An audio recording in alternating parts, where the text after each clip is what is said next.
அனைவருக்கும் வணக்கம். ஜெயஸ்ரீ நாட்டியாலய அன்போடு வரவேற்கின்றது. இன்றைய பதிவில் திருக்குறளில் ஒரு பார்வை, குறளும் பொருளும். அதிகாரம் 31. வெகுளாமை. கோபம் கொள்ளாது இருப்பது. செல்லிடத்து காப்பான் சினங்காப்பான் அல்லிடத்து காக்கின் என் காவாக்கால் என். கோபம் கொள்ளாதிருப்பது எதுவென்றால், தன்னை விட மெலிந்தவர்களிடத்தில் செலுத்திவிடாமல் கோபத்தை அடக்குகிறவனே அதை அடக்கினவானவன்.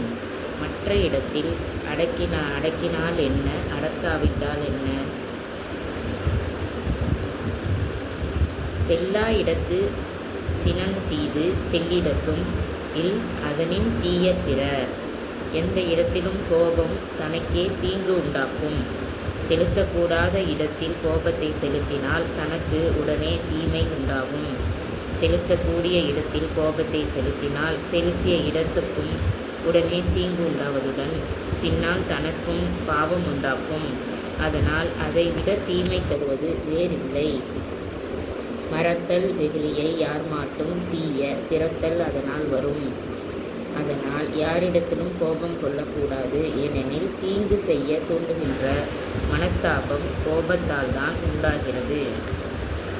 நகையும் உவகையும் கொள்ளும் சினத்தின் பகையும் உளவோ பிற. எப்படி என்றால், கோபம் வந்தவுடனேயே பகையாளியை கண்டுவிட்டது போலாகிறோம். உதட்டிலிருந்த சிரிப்பையும் உள்ளத்திலிருந்த மகிழ்ச்சிகளையும் உடனே அழித்து விடுகிற கோபத்தை விட பகைவன் வேறு உண்டோ?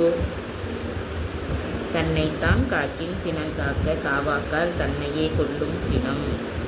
கோபமானது தன்னுடைய இன்பத்தை உடனே அழித்து பின்னால் துன்பமும் தருவதால் ஒருவன் தன்னைத்தானே காப்பாற்றிக் கொள்ள விரும்பினால் மனத்தில் கோபம் உதித்த உடனே அடக்கிவிட வேண்டும். அடக்காவிட்டால் அக்கோபம் தனக்கே அழிவு செய்யும். சினமென்னும் சேர்ந்தாரை கொல்லி இனமென்னும் ஏம புனையை சுடும். அது மட்டுமல்லாமல் சேர்ந்தவரையே கொன்றுவிடக்கூடிய கோபம் ஒருவனுக்கு அபாய காலத்தில் பாதுகாப்பாக இருக்கக்கூடிய துணைவர்களான உற்றார் உறவினர்களையும் விலக்கிவிடும்.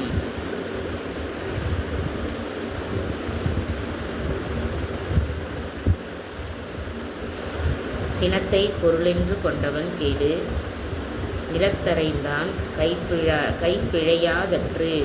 கோபமுள்ளவன் நிச்சயமாக கேடடைவான்.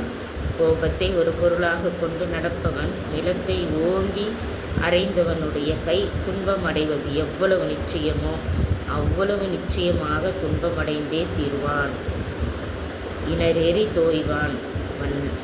இனரேறி தோய் வண்ண இன்னா செய்யினும் புனரின் வெகுளாமை நன்று.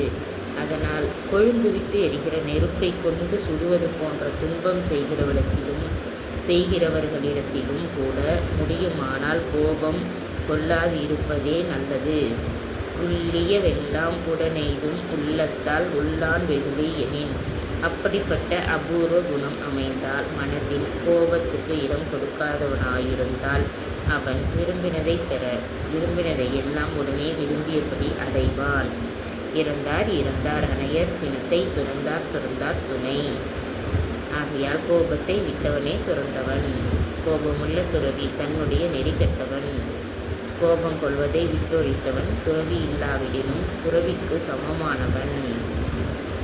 இப்படியாக கோபம் என்ற தீய குணத்தை பற்றி முழுவதுமாக அற்புதமாக பொருளை உணர்த்தி அழகாக நமக்காக வடிவமைத்து கொடுத்துள்ளார் தெய்வ புலவர் திருவள்ளுவர்.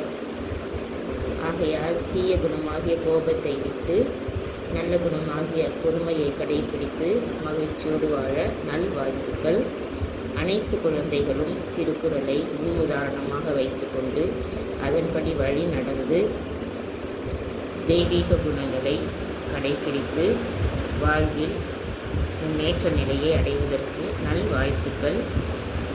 எங்கள் நாட்டியாலயாவில் தையல், இசை, நடனம், யோகா, வயலின் பயிற்சிகள் அனைத்தும் சிறந்த முறையில் பயிற்சி கொடுத்து வருகின்றோம். மற்றும் தைத்தும் தருகின்றோம். அனைத்து ஆடைகளும் சிறந்த முறையில் குறித்த காலத்தில் தைத்தும் தருகின்றோம். அனைவரும் பயிற்சி நிலையத்தில் சேர்ந்து பயிற்சி பெற்று பலன் பெற்று நலமுடன் வாழ நல்வாழ்த்துக்கள் அன்புடன் அழைக்கின்றோம். எங்கள் தொடர்பு எண்ணை தொடர்பு கொண்டு பயிற்சியில் சேர்ந்து பயிற்சி பெறலாம். நன்றி, வணக்கம்.